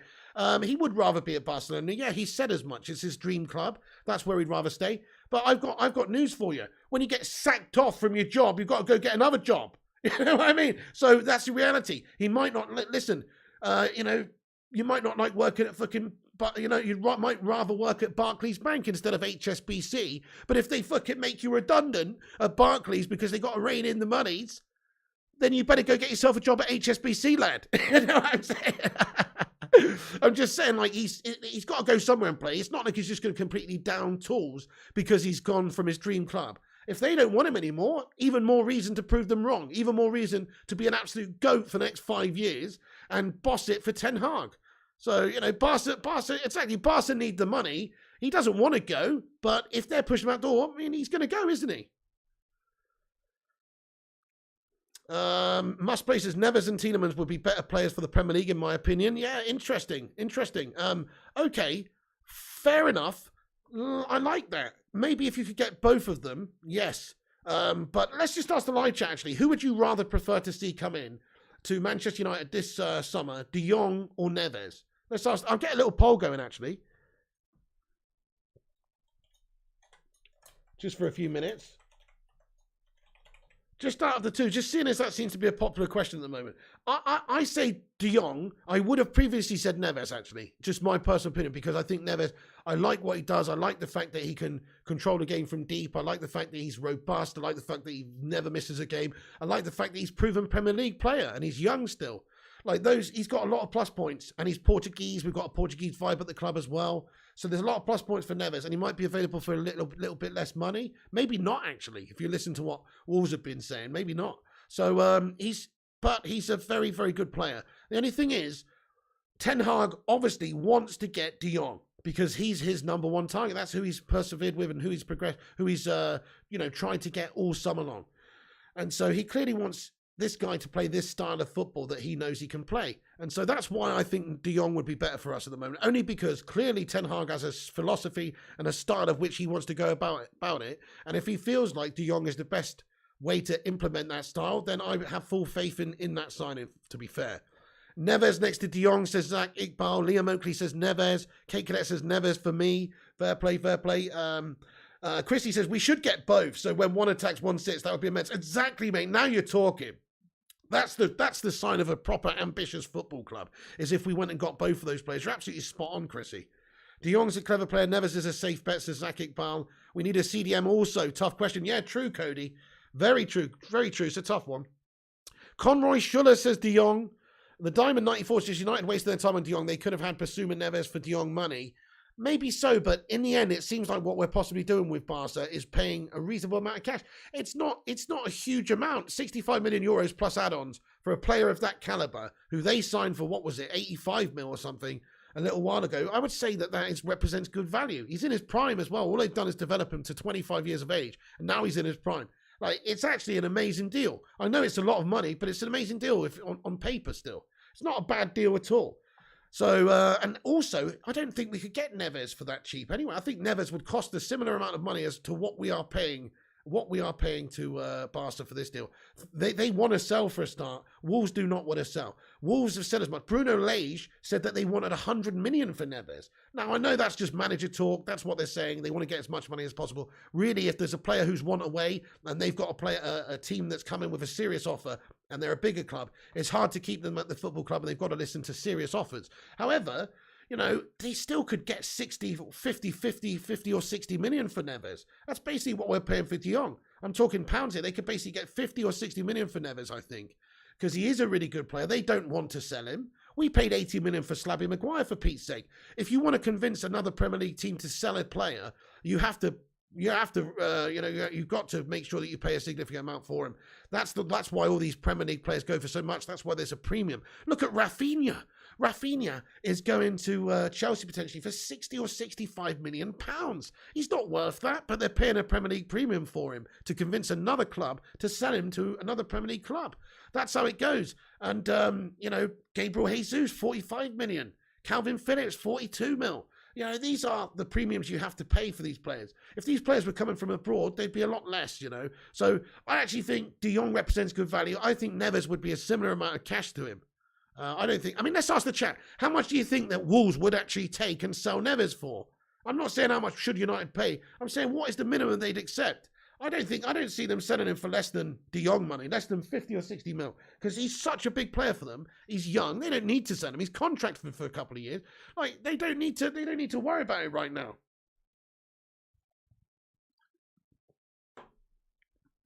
No one wants Neves, says Ty Lee.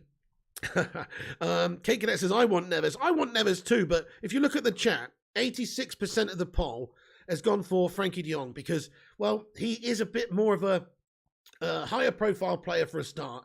He's controlling that midfield for Netherlands. He's playing the Champions League for Barca. You know, he's obviously a more high profile player for a start. Neves plays for Wolves in the Premier League. He's a great player, but it's a smaller club. He's not playing in Europe. You know, it's a smaller status at the moment, I think you have to say. The other guy's got bigger status. Also, he's just because of that status, he seems like a higher caliber player, one of the best players we can get right now. Neves is very industrious, very much a proven Premier League player and has a lot of plus points. But the biggest plus point for De Jong for me is that Ten Hag wants him. That's it. Let's back Ten Hag. I'm backing Ten Hag, guys. He needs time and he needs backing in order to play a style that he wants to play. If he thinks De Jong can implement that, let's get De Jong. We're going for De Jong. Guys, we're already 2 likes off of 300 likes, everyone. Thank you, everyone, for getting in here. Wow, shit, there's 400 legends in here watching.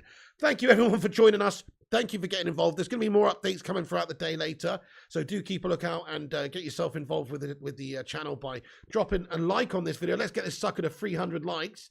And also, baby, we did it! Break out the red panties! We got 300 likes, actually, just now. Thank you, everyone, for hitting the like. Please do hit the like. It's free. It also helps us compete with some of the bigger clickbait shithouse channels and also corporation channels, etc. We're an independent fan channel here, just a one-man band. But if you enjoy the show, if you enjoy the channel, like I say, we're one of the longest channels, Man United channels on YouTube, fan channels, nearly 10 years old. Help us get to 60,000 subscribers by the end of July, folks, by hitting that subscribe button and dropping that thumbs up on the video and boosting us up the old algo. Nice one. Right, let's have a Q&A, folks, for a few minutes. I can't stick around too long because I've got my mate Jay popping around to help me finish off a few of the last DIY bits I've got to do for my garage/ghetto studio that's basically being made. Thank you, Fire Up. Kate Cadet says, I just don't want another Paul Pogba situation, Piggy. I worry about that with De Jong.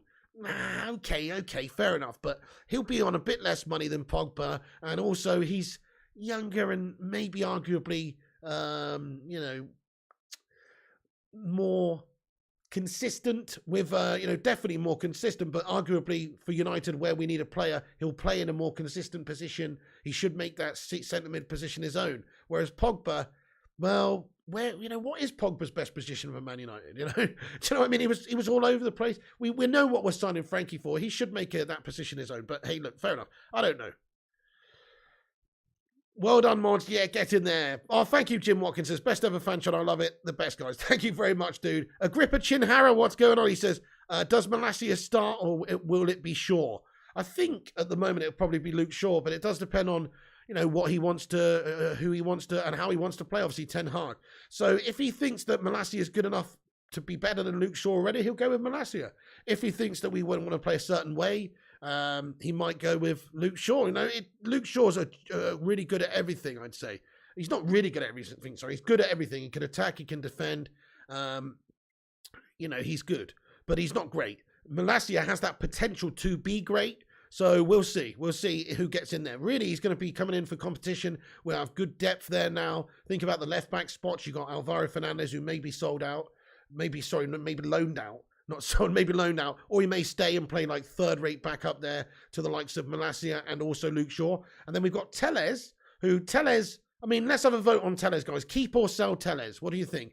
Personally, I think sell him because we've got too many left-backs. But also, what about this? So how I keep saying Telles is seems like more of a winger to me. Like he can't defend that well. He's good going forward. I love his crossing. I love his set pieces. I love his corners, his delivery, his vision. He's better attacker. He's a good attacker, but he's not a good defender. Maybe we could just use him as a winger. Honestly, I know that sounds a bit crazy. Why? Why is that crazy? We've got a lot of left backs. He's good going forward. He can get down the byline and whip a ball in. You could just use him as a winger. Now, all I'm saying is if you can't find a suitable team for him, if there's not any clubs that are prepared to pay any money for him and you can't sell him, just utilize him as a winger. You know, what's the big deal? You've got too many defenders there on the left side. Okay, well, we've not got enough wingers, really. We're quite light in that area. We have got Elanga who can play on the left. There is Rashford. There is Martial. I'm just saying, this guy, you could utilize him in a couple of positions. Good idea, says Fire Up. Yeah, sell both Tellers and Shaw, says Ramo. I can see it from that point of view as well. But then we also need to get in, you know, I don't know about that. We would be quite light there then if we sold both Tellers and Shaw, because then we'd only have Malacia and Alvaro Fernandez. Josh Lee says Shaw is a fraud. Yes, that's right. Thank you very much for subscribing here, guys. I really appreciate that. Steak Bake, thank you for subscribing. I love a Greg Steak Bake, I do. And also Shawnee YT, thank you very much for hitting that subscribe button as well, man. And Musica Hawoti, thank you for getting on board the Bacon Express. Harry Bow, Harry Bow, nice name, mate. He has just subscribed to the channel as well, man. Nice one. Kids and grown-ups love it, so the happy world of Harry Bow. A special one. We'll show you the garage when it's done, mate. I'll probably do like a 60k subscriber special type video like I did last time when I hit 40k and do like a little new studio tour when it's finished. Daryl says we have De Jong and Donny van der Beek. Yeah, that could be the midfield that does the job. We've got another update here just coming about Malacia. Hold on a second. Okay, brilliant. So, yeah, okay, so we've got a source here that suggests that Tyrell Malacia talks between United and Feyenoord are at the final stage. Last few details on bonuses are under discussion. The agreement could be reached soon for a figure of around 15 to 20 million euros. Get in there, my son. Come on. It looks like Malacia is going to be a red very, very soon. Looking like it. Looking very, very likely indeed. It's fantastic. Smart Victor says Luke Shaw has for a long time been the weakest link in United squad. He should be sold ASAP. What about the season before last? What about that one though, bud? He was one of the best players for us that whole year. He was. Not this season just gone. He was shite.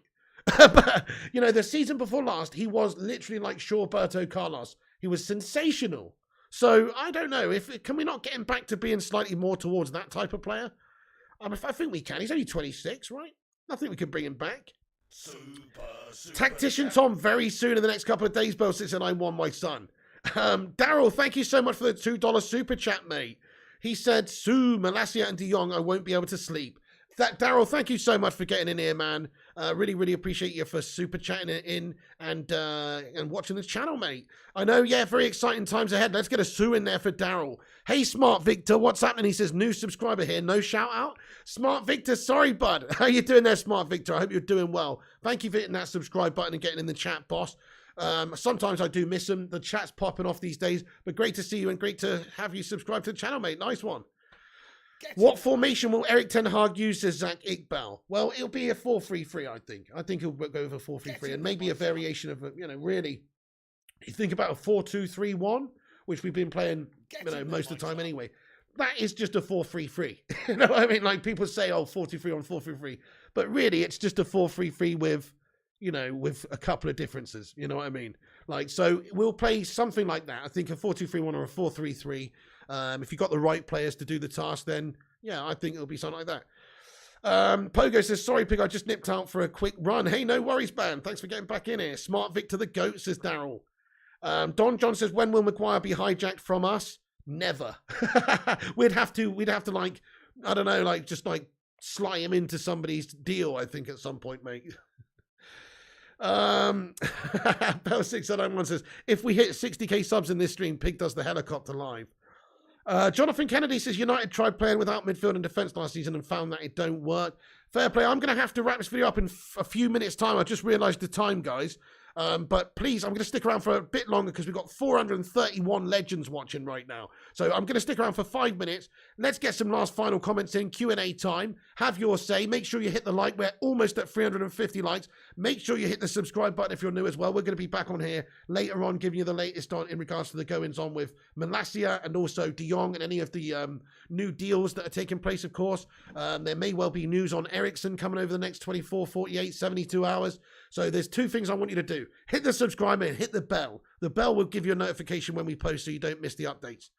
Do you think we'll get Ericsson, says David Hernan? I do. I mean, I think so. I think if you look at the offers on the table for Ericsson, you've got, realistically, Spurs may have some interest there. If they're properly in for him, I think he goes to Spurs because of the history there and the history with Conte and the fact they're in the Champions League. So if Spurs are properly in for him, i.e. with a hefty wage offer that's similar to United's, then he'll probably choose Spurs. But there are reports from various people such as Fab that they're not focusing on Eriksen. They're focusing on getting different positions in the team sorted out. In fact, we had an update earlier on as well that they have made moves for Richarlison. Tottenham are progressing in talks with Everton for Richarlison. Negotiations are already well advanced on personal terms. So they're probably out of the running, but who knows? In regards to the other team that are most likely to sign him, though, Brentford. Brentford, believe it or not, right now, is an attractive proposition for Eriksen to play for because although it's not Man United, there's no European football, there's less pressure on him. He's not going to, let's face it, this guy had a heart attack not long ago, right? Man United is such a stressful place to play. Eriksen, probably his doctor is advising him to stay at Brentford. That's what I'd be doing. If I was his doctor, just stay at Brentford, mate. Be a star, have low expectations, everything's fine, Whereas at United, it's like pure pressure. But obviously, United is such a bigger, better club than Brentford. It just has to be said. He will play week in, week out at Brentford, whereas he will not play week in, week out at Manchester United. But he's got to decide soon. Hopefully, he's going to choose the right choice, which is Man United, because we are a bigger club, obviously. And it just makes a lot of sense. Right, I'm going to end that poll that was in the live chat because we've had 330 votes. I think it's clear who's won the poll. Some of you want Neves, but 87% of the live chat clearly think that De Jong is the right guy. And I do agree, just simply because Ten Hag wants him and Ten Hag's focused on a certain way of playing. And he feels like De Jong is somebody that he can build a team around and somebody that can make this team just a heck of a lot better. And I think that's why we should get him. Pogo says, gee, well, that's his duty to defend. Jonathan says Brentford. Poll over, says Bell. Right, I'm going to read a few more comments out, guys. So please do get a few more, and then we're going to have to end the stream, and we'll be back on when there's more updates. You pressed Neves by mistake, says Chris Coo. It doesn't matter. Brentford, says Jonathan Kennedy. Oh, well, let's ask the chat then. Guys, where does Christian Eriksen sign? Who does he go for? Let me know what you guys think. I personally think he will come to United, but there's still a good chance he could go to Brentford. 360 likes, says Vincent Bullock. Get in there, my son. Cheeky casserole for Dindins. All lovely, Bell. Pig, if Ten Hag wants Harry Maguire as captain, would you back him? Well, we've got no choice to back him at the moment, but what I would say is, if he does want Harry Maguire as his captain, he's mad in the head, mate. And it's hard for me to get behind somebody who would still keep slabbing Maguire as a captain. Look, Ten Hag's just come in. I'm going to base his management on how he does over the next year or two. I'm going to give him time, but I just don't think it sets a good precedent when you allow somebody who's set such a poor standard at United to remain captain, especially when you've got better candidates in the squad, such as Cristiano Ronaldo, who could come in and be your captain, who's like ready-made to be a captain with his sheer professionalism and his quality and his GOAT-worthy status. Like, he's the captain, not Maguire. It doesn't make sense for Maguire to be captain. So just from that point of view, I think Ten Hag needs to make a key decision here. He needs to make that decision, needs to strip him of the captaincy and give it to Ronaldo, or at the very least give it to somebody else, because Maguire's not the guy. But yeah, so it would put him down on a couple of rungs on the ladder for me. If he comes in and keeps Maguire with the captaincy, I'm sorry to say, he's already down a couple of notches for me. But if he comes in, addresses that situation, gives the new captaincy to somebody else, he'll go up a couple of notches immediately for me. That's what has to happen, guys. I think Anders Adlam says, when do you think De Jong and Malacia will be announced? So I personally think he will be announced probably, I think Malacia will be announced, could be tonight, could be tomorrow. And I think De Jong will be announced within the next 4 or 5, 6, 7 days. And I think Eriksen the same. So I think within the next week, we could have those 3 signings. There you go. But I think Malacia very soon. Would I start Malacia over Tyrell? Sorry, over Tellez or Shaw, says Wisdom. Wisdom Odinaka, thanks for commenting, mate. Would I start Tyrell Malacia over Tellez or Shaw? Yeah. I mean, at the moment, both of those guys have been bang average this last season. They've got to prove themselves just like anyone. So, in my opinion, they all come in and they're all. There is no pecking order. They've got to prove themselves. Who's the best? Who's the best in training? Who's the best in the preseason? Who's going to get the nod? So I think, yeah, look, I'm happy for Luke Shaw to beat the competition off. That sounded a bit wrong, didn't it? But I'm happy for Luke Shaw to to play well and keep him at the team. That's the idea. We want competition. Oh, we got a new Fabrizio tweet. Oh, okay, look at this, guys. 3:28. Sorry, guys, just 1 minute ago. Look at this. We've got more breaking news here, folks. It's all going off. Wait a second. Wait, what's this? Let me get it up on the screen for you guys. New Fab tweet. Here it is, folks. That's not it. Here it is. This is just from literally a minute ago, guys. Fabrizio Romano just hotting off the press. Manchester United and Barcelona have both been clear that the final value of Frankie de Jong deal will be €85 million package. Discussions ongoing on the €20 million add-on structure. So it takes time. Guarantee fee is €65 million. So there you go, guys. It seems like we've got confirmation. Essentially, there's an agreement in principle here. €65 million plus €20 million. The only things they're sorting out now is the €20 million add-ons and how that's structured, i.e. how much are you getting and when for what? You know, is it X amount of club appearances? Is it X amount of international appearances? Is it if we get in the Champions League? Is it, you know, this amount over X amount of years? You know, these are all things that they've got to sort out. So it seems like the deal is there. It's an agreement in principle, and it's €65 million up front.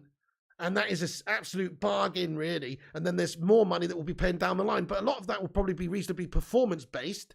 What a steal. Yeah, says Zagik Bal. Absolutely. Robbed, says Gary Aitken. I know it's an absolute bargain in all fairness. So you've got to say that if we could get him for €65 million, it would be an exceptional amount to pay. So we still haven't agreed to terms with Barcelona, says James T. Not 100% no. They're being thrashed out, mate. So not 100% no. The terms are not in terms of the add-ons. It seems like the overall amount of money that we are offering them is essentially agreed. It's just that the structure of the add-ons, i.e. via Fabrizio here, is the problem. It's not really a problem, but it's just that they're sorting out what clauses and, you know, the additional add-ons and bonuses that they're trying to figure all that out. There's a lot of bullshit that goes into it behind the scenes. They've got to figure this out, don't they? Nice. So, yeah, so that's the latest update just from 328 from Fab. So we've made it clear. It's €85 million, guys. There is an agreement in principle here, as we've said earlier on. So it's very much looking very positive for Manchester United to be able to get the job done. You know, MEN said that there's agreement in principle as well. It does seem like that's to be the case.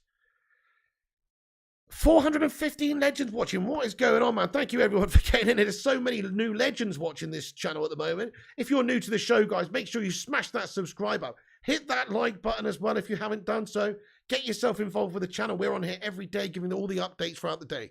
So make sure you get involved and have your say. I can only stick on for a few more minutes, though, guys. David Hernan says, I think we agreed on the first offer, but can't agree on price of the add-on, says David Hernan. Exactly, that's right. And it seems like we've actually agreed on perhaps even the overall total. If you listen to what Fabrizio said there, he said the overall value of the deal will be an €85 million package. So that overall amount is agreed. What it is insinuating and what it's saying is perhaps there's an issue with the structure if we're looking to pay it over a period of time. Maybe that could be it, or it could be down to the 20 million in add-ons and just the various different performance related clauses that they're putting in the contract. Obviously Barca, what Man United are trying to do is offer them clauses where, you know, they don't have to pay money for a long time, and what Barca will be looking to do is add some extra performance bonuses where they do have to pay the money pretty soon. You know, that's really what there's still some things to sort out. Fair play, Jonathan Kennedy, lad. You're supporting Tottenham for the league next season. You think they're going to do it? I think they'll probably do quite well next season, Spurs, with what Conte's doing. He is a good coach. They have signed players. They will sign players. And he probably will get them third or fourth, I think. Who knows? Yeah, 15 million for Ballon d'Or. Stuff like that as well. Why not, eh? Might as well. If he's going to win the Ballon d'Or at United, might as well give him fucking 50 million. That means we're actually a good team again. Yeah, the 85 million euros is including add-ons, Madhouse. It is including add-ons, bud. The Cake Cadet says, I'd rather try and blitz Liverpool and City early doors and catch them cold, Jonathan Gallagher. I don't fancy sitting deep against the big teams, says the Cake Cadet. Good shout, good shout, my friend, absolutely.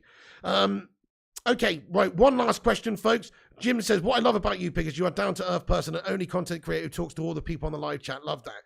Yeah, I can't stand that, mate. When you go on Sun Channel and it says stuff like, if you want to have your comments, there's a little thing at the bottom here. If you want to have your comments read out, super chat. Like, fuck off, you know what I mean? Like, why do you have to make money just to read people's comments out? We're a community here, guys. We're a set of fans. We all, you know, we all talk about the club that we love.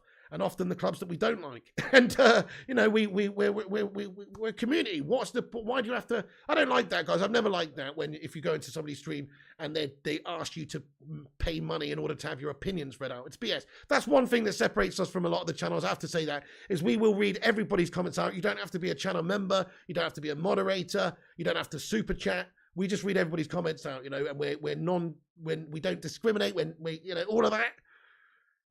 This is the people's channel, my friend. Thank you, Paul D. He says, well said, man. Thank you so much, dude. So obviously, if somebody super chats, we have to read it out because it's rude not to. It's not like I'm going to read somebody's comment out instead of a super chat, but there's no prerequisite to do any of that stuff. Thank you very much, Chocolate Salty Balls. Thank you, Genius, as well. Genius Dominant, appreciate that, bro. The Hoff 1K, that's why this channel deserves to blow up soon. Thank you, man. Exactly, Bell 601. There's no paywall on here. Yeah, Jonathan says, Piggy, top man. This is why I love this channel. Thank you, Dizzy. Nice one, Madhouse. Fair play to you, my friend. Fair play. Naz House. Well, you know, if we're talking about a topic, I think it's okay. I mean, question mark. If you're saying, has this been completed? Question mark, and we're not sure, but we're looking at all the facts. That's not really clickbait. In my opinion, clickbait is when you say, like, done deal, something's done when it's not, and you're just guessing, you know, really, or you're just, it's not proof. There's no proof. You know, that's clickbait, really, when you're saying something is happening when it's not as well. But anyway, Jim Watkins, bang on. That's why you're the best. Love you both. Thank you so much, man. Thank you so much.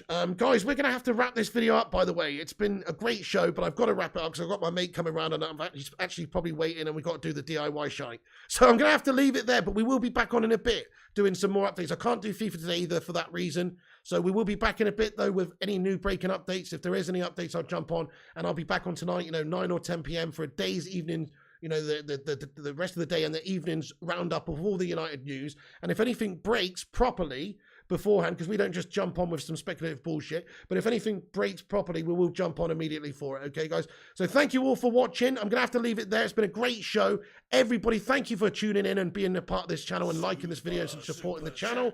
And we've just got a late super chat from G Wolf United Gaming, my son. Thank you so much, bro. He says, he is an SC to say you're the best around.